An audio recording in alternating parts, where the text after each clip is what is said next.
સામાન્ય રીતે રાજકારણમાં સાધન સંપન્ન પરિવારમાંથી જ લોકો આવતા હોય છે. એ પ્રકારની કિસ્સાઓ અને એ પ્રકારના ધારણાઓ હોય છે.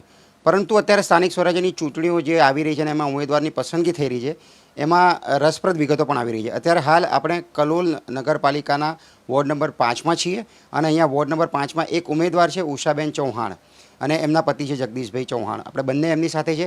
જગદીશભાઈ ચૌહાણ જે છે છૂટક મજૂરી, મોચી કામ અને રિક્ષા ચલાવતા હતા, જ્યારે કે ઉષાબેન ચૌહાણ બાજુમાં જ આવેલી એક ટાઇલ્સની દુકાન છે એમાં કચરા પોતુનું કામ કરે છે. ઉષાબેન આપણી વચ્ચે ઉપસ્થિત છે. ઉષાબેન, ખાસ કરીને તમે શું કરી રહ્યા છો અત્યારે હાલ? તમારો વ્યવસાય શું? કચરા પોતું કરું છું સાહેબ, અને કચરા પોતા કરું છું અને મારા પતિ ઘર કામ બધું કરું છું. અચ્છા, આ કચરા પોતું કરો છો એમાંથી તમને કેટલી મહિને આવક થાય? શું મળે છે? 5,000 આપે છે મને મજૂરી.